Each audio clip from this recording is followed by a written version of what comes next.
Assembly today. Alrighty. Good afternoon, everybody, and happy Monday. Let's get to it, and we'll begin with a few scheduling announcements today. President Trump will be hosting the Canadian Prime Minister Mark Carney tomorrow for a working meeting here at the White House. On Thursday, the president will host his 8th cabinet meeting alongside his incredible team. Also on Thursday afternoon, President Trump will host the president of Finland, Alexander Stubb, for a working meeting here at the White House.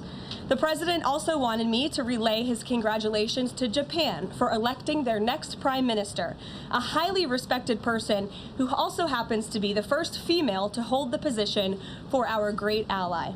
While President Trump continues to negotiate peace deals, meets with world leaders, and celebrates the 250th birthday of our United States Navy, as you saw he and the First Lady do just yesterday, Democrats, unfortunately, are continuing to play political games.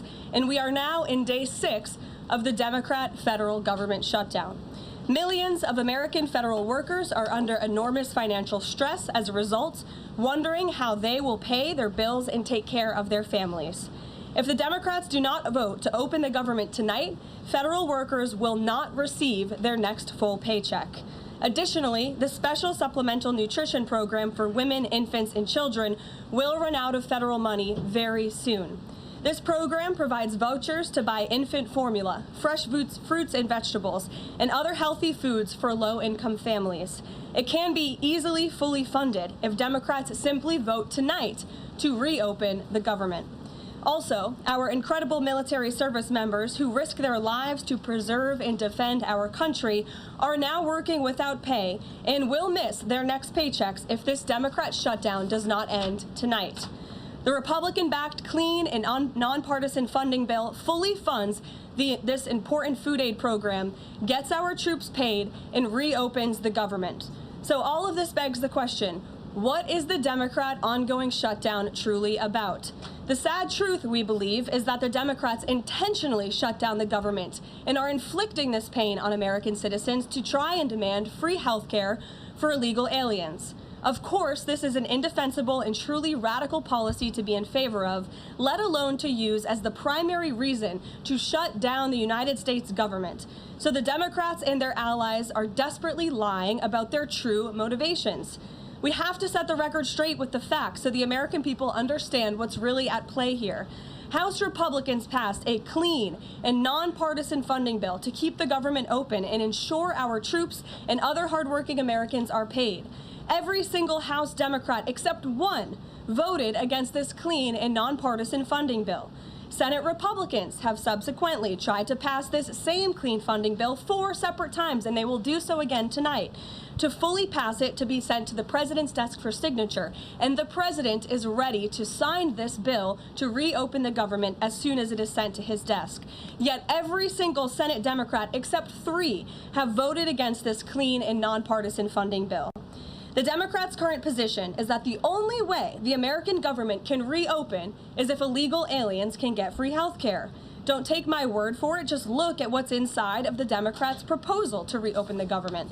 Their funding proposal would result in nearly $200 billion spent on health care for illegal aliens and other non-citizens over the next decade. To put this in perspective, $200 billion is enough money to fund the entire children's health insurance program, which provides health insurance to low-income children and women.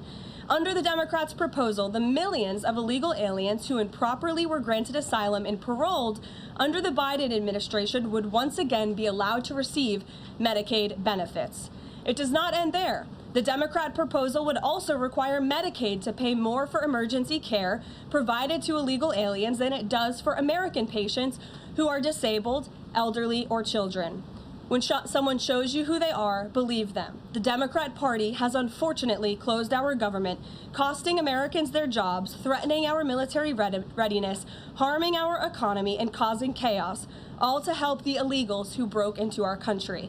Instead of holding illegal aliens accountable and removing them from our country, which is what this administration is trying to do every day, the Democrats want to give them the free benefits paid for by the American taxpayer.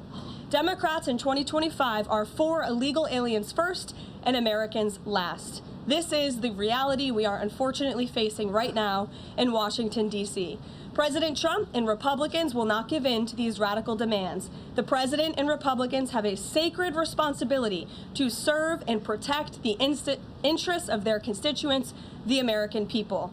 That's why we are backing a clean and nonpartisan funding bill with no strings attached to reopen the government. Democrats should do what they did 13 separate times under Joe Biden and vote for this exact same type of funding bill. Now the Senate will vote tonight for the 5th time to reopen the government on the 6th day of this shutdown. All we need are an additional 5 Democrat senators to end this madness and vote for the clean funding bill to reopen the government. If you are an American watching at home right now, call your Democrat senators and tell them to do the right thing and end this shutdown. With that, I will take your questions. Here in our new media seat today, we have Elizabeth Mitchell from the Daily Signal. Elizabeth, thanks for being here, and please kick us off. Thank you for having me. I have 2 questions. First, President Trump told reporters yesterday that firings of federal employees are taking place right now. In which departments have people already been fired from their federal jobs due to the shutdown? The president was referring to the hundreds of thousands of federal workers who have been furloughed as a result of this federal government shutdown, both here at the White House and across the entire federal government. At agencies across the board, there are federal workers who are staying home. Many of them work in the White House. You know them. Some of them sit just behind me at those desks. They are unable to show up to work right now because the Democrats chose to shut the government down. And so we're already, unfortunately, seeing the consequence of this.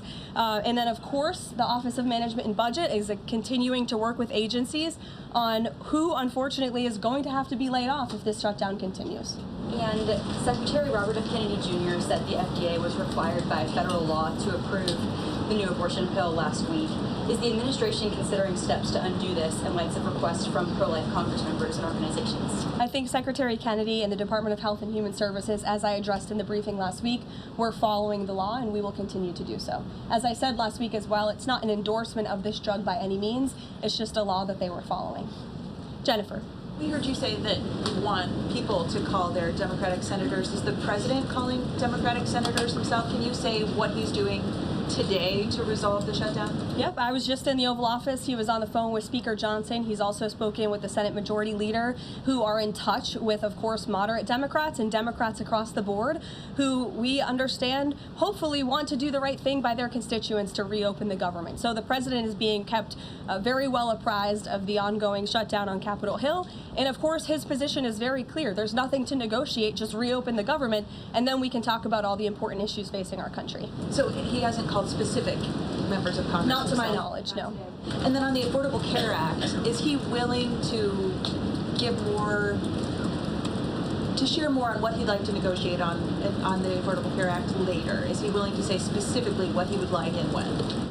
But look, the president is definitely committed to fixing and improving our healthcare system. You saw it again last week when he had one of the largest pharmaceutical companies in the world coming into the Oval Office and promising to lower drug prices by 200, 300, 100% in many cases for various types of drugs for American patients. That is a huge fix to a broken system that has been ripping off the American people for far too long. So the president's very committed to this. But right now, we need to reopen the federal government, and the president is remaining very firm in that position.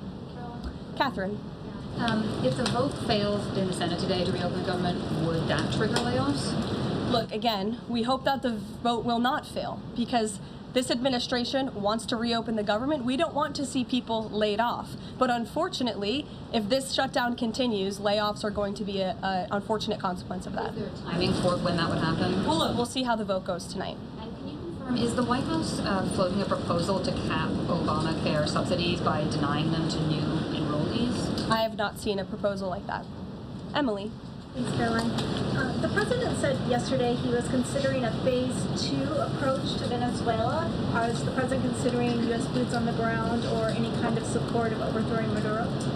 I won't get into any specific proposals that are being considered by the president and his national security team, but I think we've been pretty transparent and clear in the administration's view of the illegitimate Maduro regime, and the president has taken very unprecedented, tough action to end the illegal trafficking of illicit drugs into our country from Maduro's illegitimate regime. Danny, go ahead. Thanks, Caroline. The French government has collapsed again for the fourth time in a year. And I was just wondering if there's any concern in the White House about the kind of ongoing political crisis there. Any thought about whether the President Trump's good friend, President Macron, should either call elections or even resign over that? Well, I can tell you the White House and the National Security Council are very much aware of this situation, but I think it would be imprudent of me to weigh in on French internal politics from the podium, so I will reserve comment on that. Behind you, yes. What is President Trump's expectations for talks today and I guess this week in Egypt? And is there a new timeline that the president is giving all sides to reach an agreement? Yes. There are technical talks happening right now in Egypt amongst Special Envoy Witkoff and Mr. Kushner, as well as their respective parties from all sides. What we saw take place on Friday, and I have not commented on that from the podium yet, is truly remarkable. You've seen all sides of this conflict agree that this war needs to end and agree to the 20-point framework that President Trump proposed. It's an incredible achievement, and the administration is working very hard to move the ball forward as quickly as we can. The president wants to see a ceasefire. He wants to see the hostages released, and the technical teams are discussing that as we speak to ensure that the environment is perfect to release those hostages. They're going over the lists of both the Israeli hostages and also the political prisoners who will be released, and those talks are underway, and the president is very much on the ball and is being apprised of this situation. Given a Sunday evening deadline, obviously the negotiations have extended that, I imagine. What is that new deadline? Does the president have a time frame in mind to see this phase implemented? Well, the Sunday evening deadline was to hear back from Hamas on the proposal one way or another. And of course, on Friday, Hamas put out a very clear statement in the president's view that they accept the president's framework, and that's why those technical talks are now underway. But again, we want to move very quickly on this, and the president wants to see the hostages released as soon as possible. Steve. How long do you expect those technical talks to last, Caroline?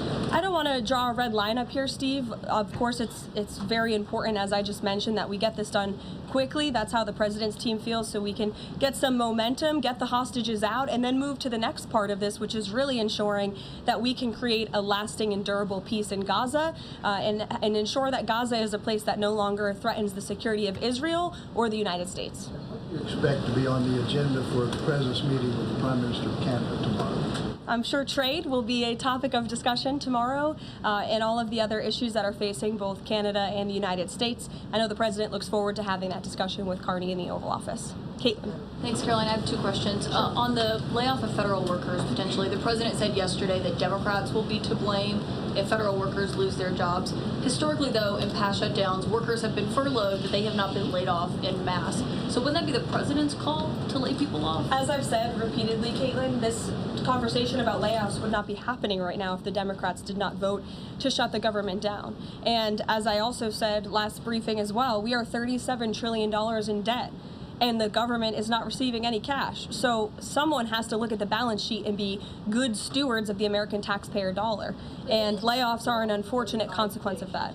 First term, for example. Well, as I'm telling you now, this administration is focusing on checking the balance sheet and ensuring we're doing the right thing by the American taxpayer. And again, these conversations about layoffs would not be happening in the White House today if not for the Democrat shutdown. And they have a choice to change that. They have another opportunity tonight to do the right thing to reopen the government. Joey. Judge over the weekend. Sorry, my second question. A federal judge over the weekend that the president had appointed to the bench in his first term in office basically argued that he could not deploy other states' National Guards to Portland. Basically said that it was untethered, his argument, to what is actually happening on the ground. Which local officials in Portland have said that the National Guard is needed there? With all due respect to that judge, I think her opinion is untethered in reality and in the law. The president is using his authority as Commander-in-Chief, U.S. Code 12406, which clearly states that the president has the right to call up the National Guard in cases where he deems it's appropriate. And if you look at what has happened in Portland, Oregon, for more than 100 nights, I was talking to our law enforcement team about it this morning, for more than 100 days, night after night after night, the ICE facility has been really under siege by these anarchists outside. They have been disrespecting law enforcement. They've been inciting violence. We saw, again, a guillotine rolled out in front of this federal building. And so the president wants to ensure that our federal buildings and our assets are protected. And that's exactly what he's trying to do. And ultimately, in the case in Los Angeles, that judge ruled in the Ninth Circuit, that panel of judges ruled that those troops could remain and that the president was well within his authority to do so. So we are appealing that decision. As you know, we expect a hearing on it pretty quickly, and we're very confident in the president's legal authority to do this, and we're very confident we will win on the merits of the law. But no local officials that you can point to that have said we need the National Guard? Because I spoke to the police chief of Portland last week. He said that the president's claims just don't match up with what's happening on the ground. I would encourage you as a reporter to go on the ground and to take a look at it for yourself, because there's been many members of the press, not press in this room, but independent journalists, some of whom we'll be inviting to the White House very soon to share their stories, because they have been in the middle of these riots and they have witnessed the anarchy that is taking place night after night. It's on video. You should play it on your show. You have a great opportunity on prime time on CNN to show your audience. Yeah, but you're probably talking to partisan Democrat officials who are opposed to everything this president does.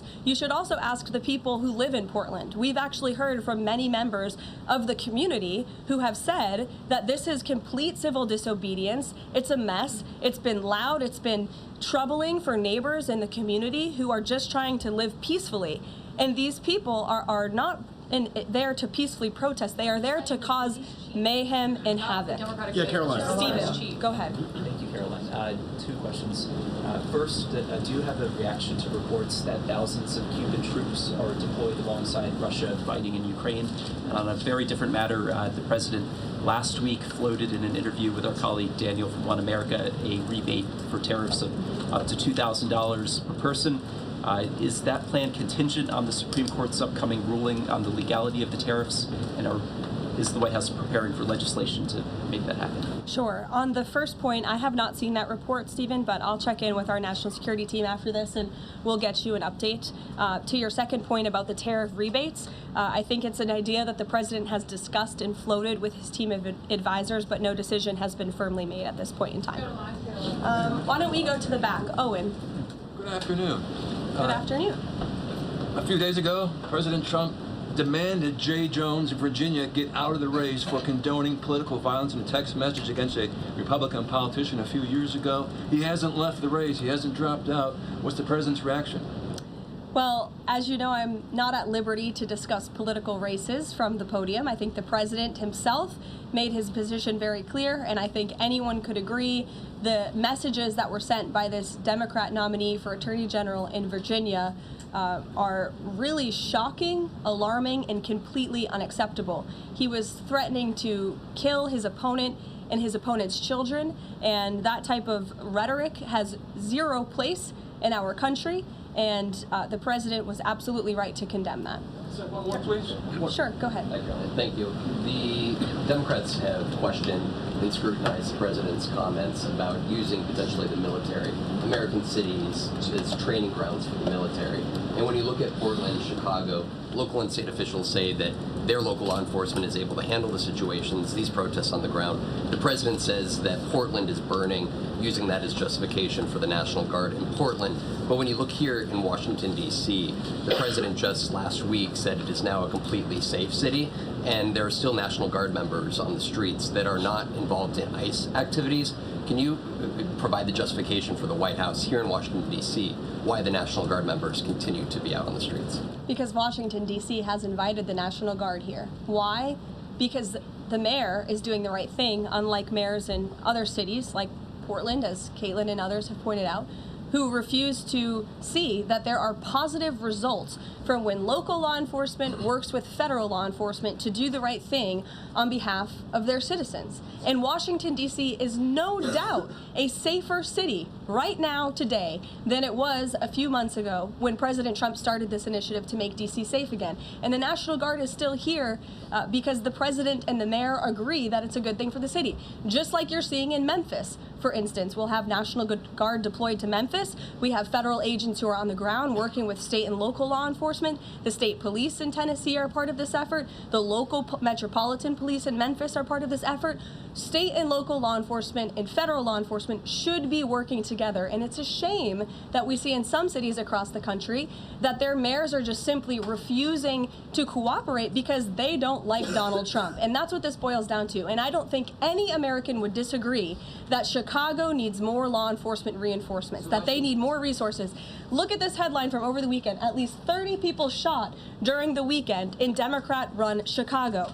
5 of them were killed in one weekend. This is completely unacceptable, and the president wants to make American cities safer, and he's willing to work with anyone to do it. If the courts allow you to ultimately send in the National Guard into Chicago and Portland, do Democrats not have reason to be concerned that there are long-term plans by this administration to keep U.S. military or the National Guard in American cities, like what we're seeing here in Washington? Why should they be concerned about the federal government offering help to make their cities a safer place?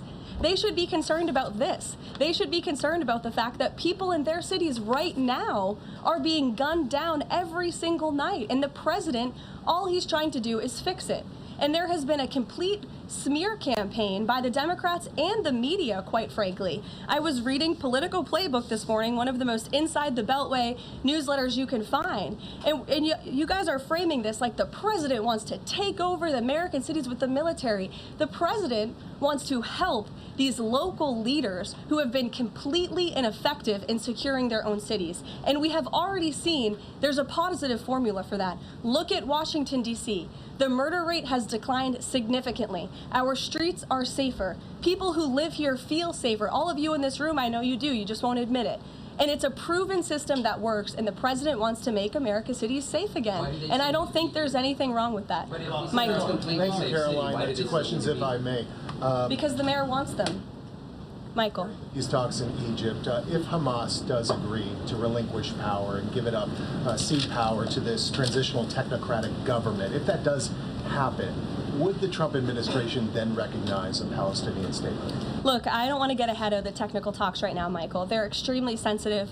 They're taking place, again, as we speak, and there's a lot of, there's many things to discuss, of course. This is hopefully, we expect and we hope going to be one of the greatest peace deals this world has ever seen. And the Trump administration is working diligently and working very hard to get there. And as I said, Friday, all terms agreed.